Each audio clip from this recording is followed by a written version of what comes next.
Well, welcome once again to our Ungathered Family Gathering. You might be interested to know that each weekend that we do this, we have people tuning in from different parts of the world. Yeah, that's right. From Eastern Europe, from Europe, we have had somebody from Sweden check in. And every weekend, there are 55 or 60 people from Canada that check in. And if there ever was a country on the face of this earth that needs Jesus, that would be Canada, for sure, right? So welcome, wherever you're tuning in from. We're glad to be together once again. As Butch mentioned, this is the wrap-up weekend to our series that we began 10 weeks ago, All You Need Is Love. And it's a series that, though it might sound like it comes from the Beatles hit tune, it isn't. It comes from an ancient letter that carries the title 1 Corinthians. And it's a letter that was written by this famous church planter and leader, probably the most influential leader, next to Jesus, of course, because it's his idea, that the church has ever had, is this guy by the name of Paul, often referred to as the Apostle Paul. And he starts this church in Corinth, and he leaves. He's there for 18 months and goes and starts other churches. And then there's some things that go awry in the church. And he's really concerned for what's going on. And so he writes this letter to them, answering some of their questions, pointing out some things that he's concerned about. But the whole letter kind of circles around, orbits around the 13th chapter, which is Paul's best effort to describe and to make attractive and beautiful like it is what love is all about. Now, if somebody who's as influential as Paul is, writes something that starts with these kinds of words where he says, "Now let me show you a way of life that is best of all," what are the chances you're going to sit up and listen to what he has to say? Then add to that, not only does it come from this highly influential church leader, it's important enough of a document to be preserved for a couple of thousand, almost a couple of thousand years, and then bound into the Bible that we read and is so important to us and we think of as the inspired Word of God. Something like that comes to your ears, you sit up and listen. And this is actually how Paul starts this description, his idea, his thoughts on love. And it is the most important, significant writing on the subject of love that it's ever fallen on the ears of human beings. Paul doesn't get very far into that 13th chapter in his description of love before he kind of summarizes what it is. And though I won't use his words, we've said this every weekend, the way you could summarize what Paul says in those first 3 verses is this: everything minus love equals nothing. Love is so central to his thinking and to the thinking of Jesus that's how he starts. And then it doesn't take him long to get to a place where he wants to describe what the love that has come to this earth looks like, the greatest love people have ever experienced. And he uses these kinds of words to describe it, but it isn't, in the end, it turns out he's not describing love, he's describing God and God's love for us. And this is what God's love is like. Love is patient. God is patient and kind. God is not jealous or boastful or proud or rude. He does not demand his own way. He is not irritable. He keeps no record of being wronged. He does not rejoice about injustice, but rejoices when truth wins out. God never gives up. God never loses faith. God is always hopeful and endures through every circumstance. It appears that his thinking or his run of logic is this: if this is such a profound truth that God is this kind of love, this is who he is, that the way to experience that ourselves is actually not by trying to experience it or trying to be that love or mimic that love or reproduce that love. His whole idea, and this was Jesus' gamble as well, was this: if people will devote their time, their energy, their effort, all that they are to getting to know God, okay, the end result of that is they will discover new heights and depths and breadths of his love, and that will so profound affect their thinking and their hearts. They will, without trying, become that kind of loving person. It's just the way that it works. So Paul's plea would be, don't try to be more loving. but spend your energy getting to know the one who is love and let him do the transformation in your heart and that you become that. And then, right after that, this is Paul's mic drop moment on the subject of love.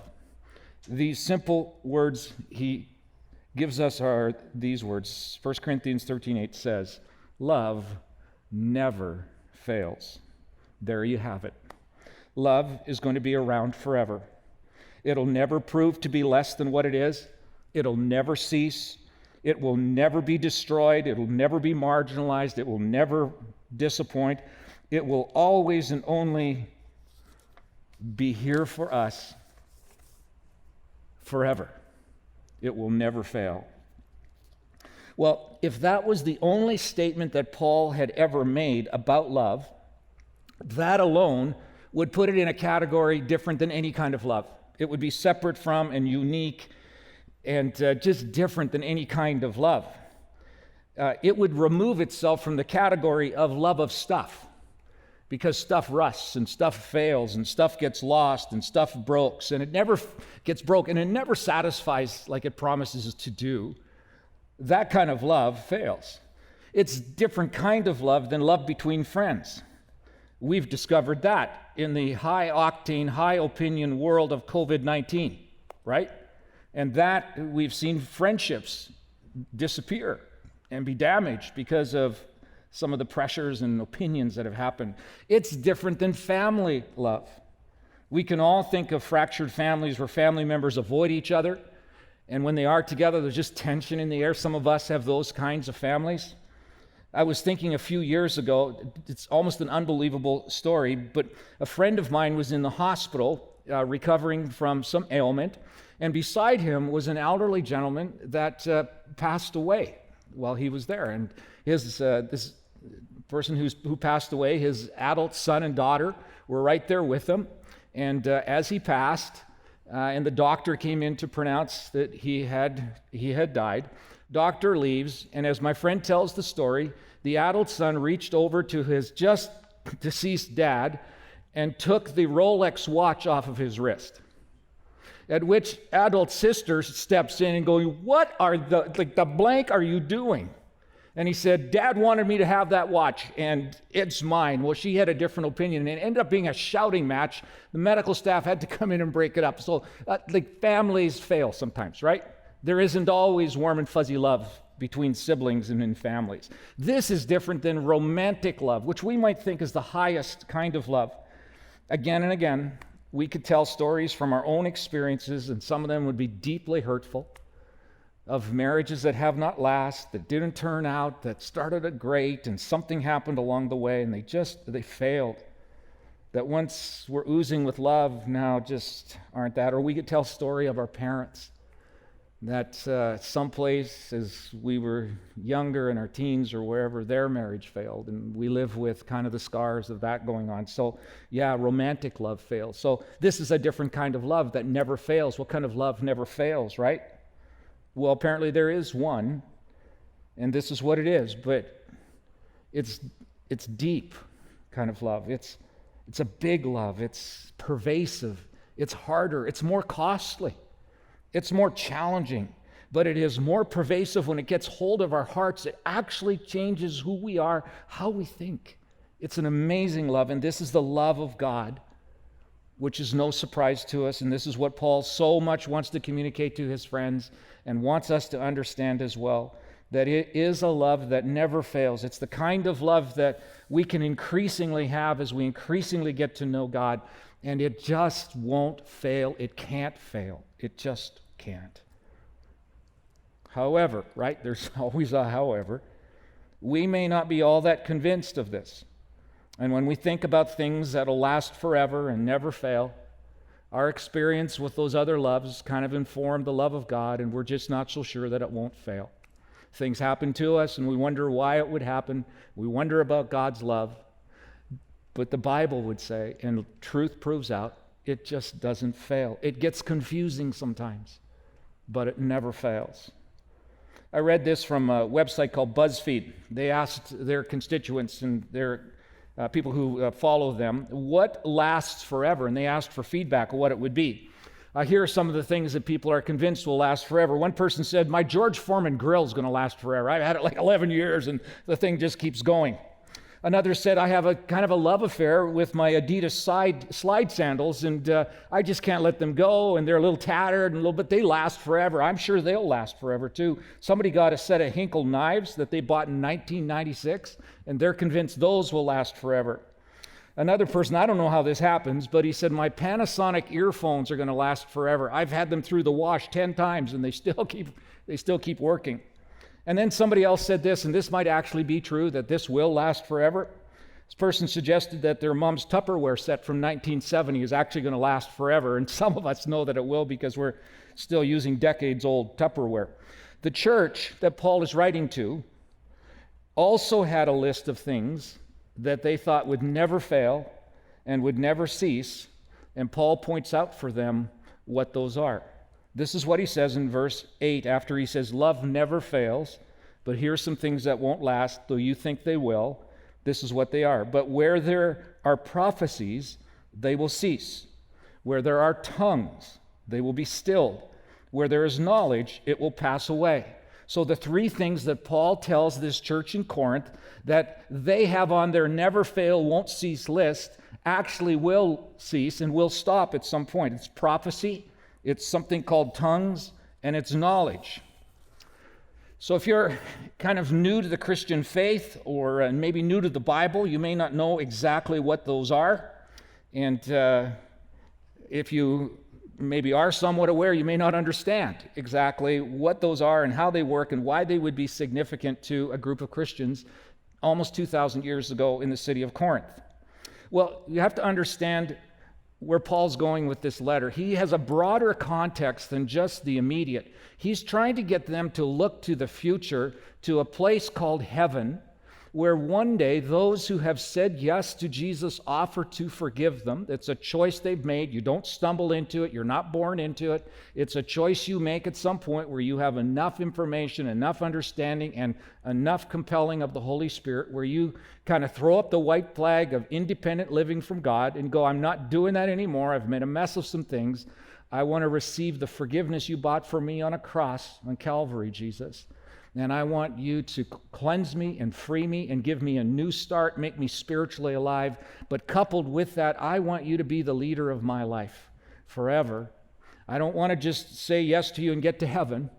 I want to say yes to you and live this whole life here with you because one day I will go there. And this is what Paul's trying to point them to continually, that there's a reality here, but there's another reality. The kingdom of God is present. It's now, but it's not yet. It's coming. So Paul is trying to communicate to them, look ahead. There are some things that you think right now as a church are going to last forever, that they're going to not cease. But look all the way to heaven and you're going to realize that those are not going to last, but you're putting a ton of weight that they will last. Let me explain a little further. Here are the three that he says. Prophecy.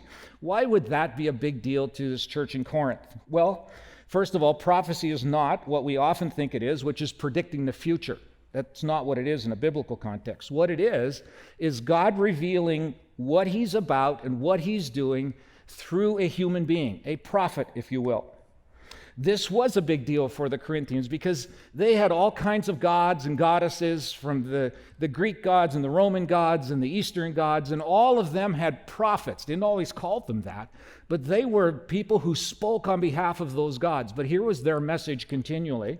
It was a demeaning, derogatory, mean-spirited, angry message all the time. Humanity was there to serve the needs of those gods, and if you ever messed up in any way, you would hear it from the gods through the prophet. They would dislike you, they would punish you, they would hurt you. And then Paul comes along with the message of the God, Yahweh, and he says he's not anything like that. He is someone who's good and kind and benevolent and gave everything he had. He loves you in ways you can't understand, but if you ever do, it'll revolutionize your life. This is the prophetic word, if you will, of who God is. Now, if all you've heard your whole life long is that derogatory, mean-spirited, angry message from your God, and someone comes along with a sort of authority and power and says, there is one God, and he's totally different than what you thought he was, that becomes really significant because that's a transforming piece. And so here are a group of people who love the prophetic word, if you will, of those in their church family that have been gifted that way. And Paul is saying that's going to end one day. And that must have shaken them a little bit, because it's a good thing. It's a wonderful thing. Who wouldn't want that present in their church and in their lives, that voice from God that's good and benevolent? But Paul would say, it is good, but it's not going to last. It's going to cease at some point. Prophecy is for this world, but it's temporary. It's good and it's a gift and it's a tool, but it won't last. But there is something that will. Love will last. The second thing he says, there are some people that have this amazing gift of being able to speak in tongues. Well, what's that? Well, one of the early marks of the earliest days of the church in Corinth and others, was that God chose some people to be able to have this miraculous experience of being able to speak languages that they had no training in. They hadn't been experienced with them. They didn't know them. They hadn't studied. There was no Rosetta Stone or Babel for them. They had no language training, and yet somehow they could speak this language, and then God graciously would give someone else the ability to interpret it, and it would come in that miraculous way as a message from God. It's a beautiful thing. It's a fantastic thing. And this is what the church was experiencing. And Paul says, as amazing as that is, you can't think of any good reason why that would ever stop, right? But it's going to stop. It is. But there's something that's not going to stop, and that's love. As good as that is, as much as you lean on it and are blessed by it, there's even a greater blessing that will never go away, and that's love. And then the third thing that Paul talks about is knowledge, or special insight into spiritual matters. This also was really special to the Corinthians. If Athens was the center of intellect of the day, Corinth was a close runner-up to that. Knowledge was king. Knowledge was power. And they pursued knowledge. And here, as much as they pursued knowledge and understanding and philosophy and all of that with it, when Paul comes along, there is a deeper, unique kind of knowledge that it's almost not human. It's knowledge of who God is and how he thinks and how he functions. And there were certain people in the church that were given this unique ability to be able to describe God and the work that God's doing and how that impacts the human life and the change that it makes. And it was good and it was wonderful and it was needed by the church, and the key tool to help them understand who God was. That would go on forever, right? But it's so good, it should go on forever. And yet Paul says, no, it's not going to go on forever, but there is something that's even better than that, as good as that is, and that's love, and that will go on for absolutely forever. These were and are amazing, and they are good and they're desirable, but they're temporary, and they will be surpassed by something immeasurably better. But what will last is love from God and for God and from each other and for each other. Now hold on just a second, you might say. What is so important to Paul that he so emphatically mentions those three things? What's going on? Well, see, here's Paul's concern for his friends in Corinth. They're getting caught up in holding on to the very good but temporary things meant for the help and the encouragement of Jesus followers, but they may be holding on to them at the expense of receiving and giving the love that God has, and giving and receiving love for each other, settling for good but temporary at the tragic cost of what really matters and lasts and never fails: love.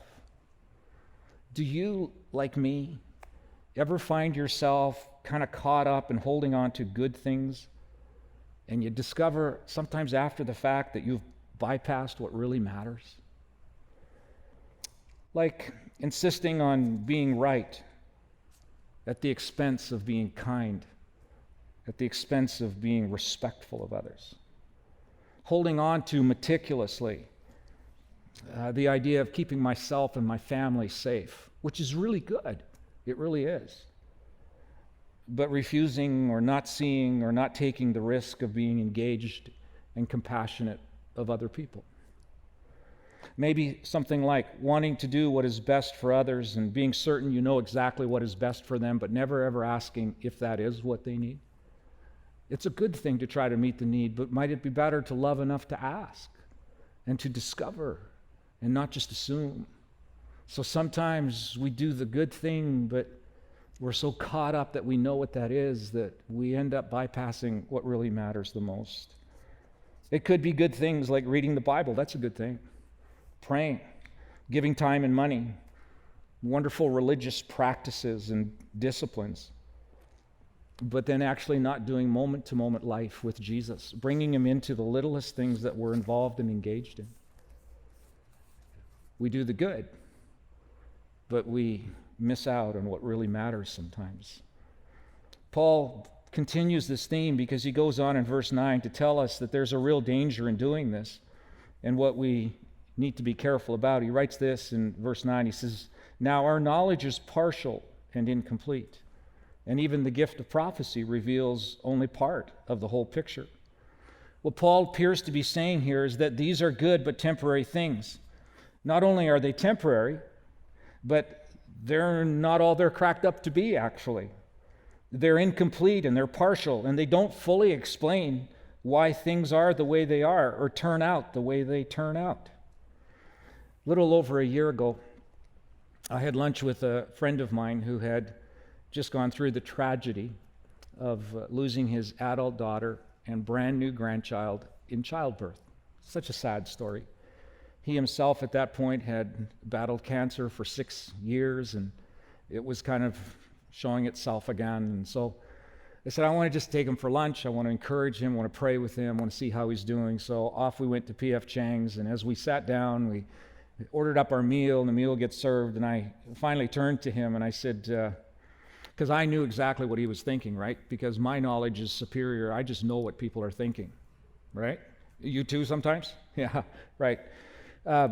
So I turned to him, and I'm sure this is what he's thinking, right? I said, with all you're going through and what you have gone through, how do you answer the question, like, God, why would you do this? Like, you must ask that question. And he looked at me and he paused for a little bit, and there was almost a smirk on his face. He said, I've not asked him that.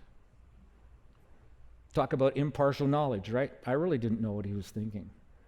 He went on to say this. He said, this is very sad for me, and there's sorrow and there's grief, and there are days I don't know how to deal with this, and I don't have answers, but I've not actually asked God why. And the reason I don't or haven't asked God why, I think, is because I don't think I see this exactly like he does. I think he's got a perspective and view on this from his vantage point of all of history and all the future that I just might not have. That he sees things as they really are. And I don't see them completely as they are. I see them partially. I see them right now with the sorrow and pain that I'm in. And I think he joins me there, but he sees something more than that. Here's what I do know. I know that he loves me. And he loves my daughter that passed and my grandchild that died in that delivery room. I just depend on his love because I've experienced it. That's the power of love that doesn't fail in a realm where there's just partial knowledge. I sit with people from time to time, and I know the questions they ask. Why did she leave me? Why this diagnosis? We had a great plan for retirement, and now I'm going to have to work into my late 60s to make ends meet. Why COVID now? Because what's happening as a result of it has changed my whole career path. Why? It might seem callous, but it isn't. We don't see this the way it really is. We see parts of it. And what we need to understand, the gap between what we see partially, but the gap is filled by the love of God. Why in all the world does the scriptures say perfect love casts out fear? It casts out a certain uncertainty. It casts out the need to ask why. Now, it's okay if we do that. But it's also okay if Jesus never answers that for us. And he responds to us when we face those times of, I may not answer your why, but my love never fails. It could be you just don't see it exactly the way it really is and where this is going and what's going to happen. Would you hang in there? Would you trust my love? Now here's the thing. If love is just something you put on, if it's just a theory, it's actually not going to help you at that time. It's not enough. But if you walk with Jesus, if you walk with him and get to know him and get to know him more and increasingly, you know what happens? Love grows and trust in him grows. And then when those difficult moments hit, love fills in that gap. And you actually find yourself saying, I guess it's okay that I don't know why right now. Maybe I will. But I do know that God loves.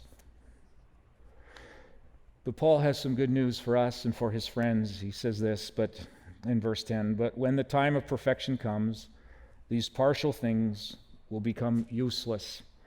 There's a time coming when the lights will go on and we will understand some things that we don't now. And Paul's pleading with his friends to just loosen the grip. Could you walk with Jesus and wait for that time when the light comes on and where there is understanding? Would you lean on his love enough that would be sufficient in this time? There is a day of perfection coming where we will see this as it is. And more than that, we're told that we're going to see Jesus as he is. And he will satisfy every part of who we are. And then it's as if Paul comes to the conclusion of this, and he wants to help them with understanding this even more, that it's a real-time process. It doesn't all happen just at one time. He gives them 3 really quick ideas of how they might think about love taking over the uncertainty, or love taking over the less than perfect, or those things that are like good that aren't as good as love. He says, first of all, he starts this way. He says, when I was a child, I spoke and I thought and I reasoned like a child, but when I grew up, I put away childish things. What's he saying? He says this understanding doesn't happen all at once. It comes over time. It comes over experiences. It comes as all relationships build. Time and attention and effort and involving ourselves, that's how it happens. If you still act like a child and love is this novel kind of romantic thing and it doesn't actually change how you see the world, it could just be you need to grow up. You need to walk more deeply in the knowledge of God so you mature, so that love can take on the fullness that it has. This is what Paul is saying. He goes, here's the second thing. Now we see things imperfectly, like puzzling reflections in a mirror, but then we're going to see everything in perfect clarity. This was directly targeted at the Corinthians because in Corinth, it was a manufacturing of mirrors that they were noted for. They had a unique clarity to their mirrors, a strength of bronze and gold together as minerals formed these beautiful, lustrous mirrors. But as good as they were, you still couldn't see your image in them clearly. It was still foggy. It was still unclear. And what Paul is saying, recognize, as we said earlier, that you won't see it perfectly. Be okay with that, because love covers that gap. And then lastly, he says, all that I know now is partial and incomplete. But then I will know everything completely, just as God now knows me completely. Now we see what we see. Now we see only partially. We, in fact, only see God's love partially. It's imperfect. Extravagant and as amazing it is, we don't see it for all its fullness. But what would it be like to know God like he knows us? Absolutely, completely. And Paul finishes it this way with this really well-known sentence. All 3 things will last forever. These 3 things, faith, hope, and love. And the greatest of these is love. In other words, when things get all wrapped up here, and here becomes there, Jesus is going to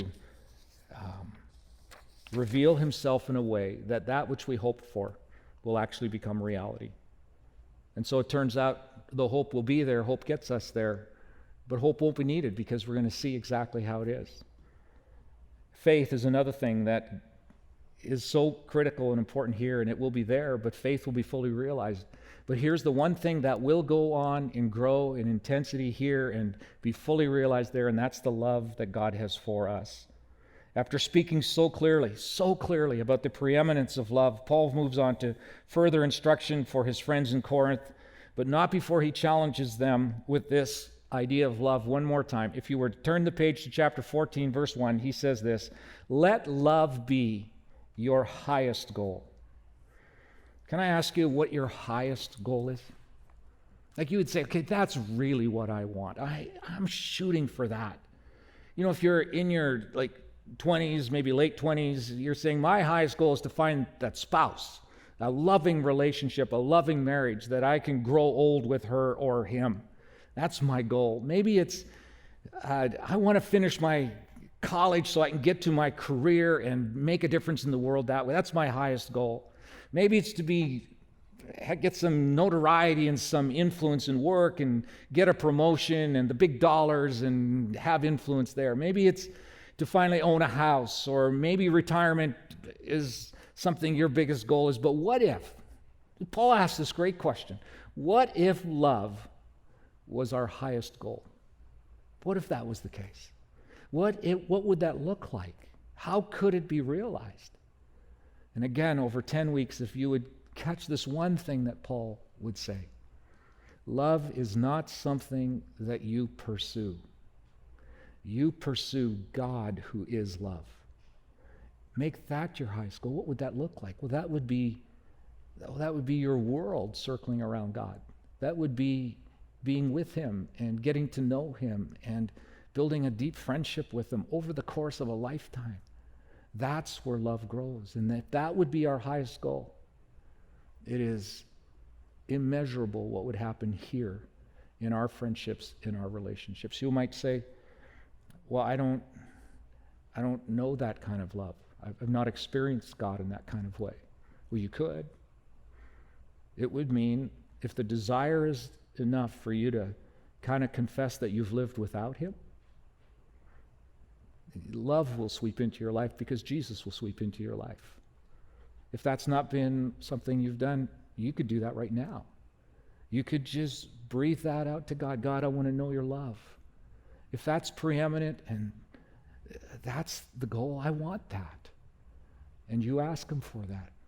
And you watch love grow. And then you don't wait for heaven. Invite heaven to be here and live in his kingdom now and get to know him. Maybe your faith and your walk with Jesus is a little loveless. What if that was to change today and you made love your highest goal, love for him? What would you use your time for? How would you get to know him?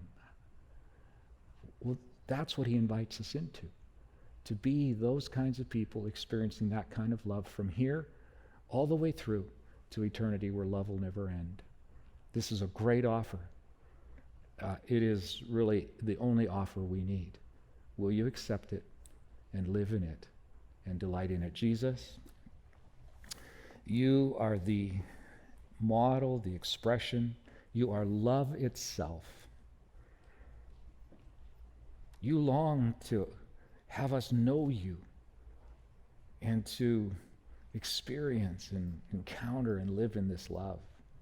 For those even in this moment that would be saying, I'm really interested in that, would you help them cross that line and raise the white flag of independence and invite you to be their leader, the one who loves them and gave up everything as a demonstration of that? And then might they live in that love, growing in it. And for those of us that we're a little love deprived because we haven't made love of you our highest goal, would you take us in just like a childlike way and walk us toward yourself and refresh our love, renew us, bring spiritual life and refreshing, because there's something that just calls to us to make love our highest goal. And we'll be grateful to you and your help with it. Thanks for loving like you do, Jesus. Amen.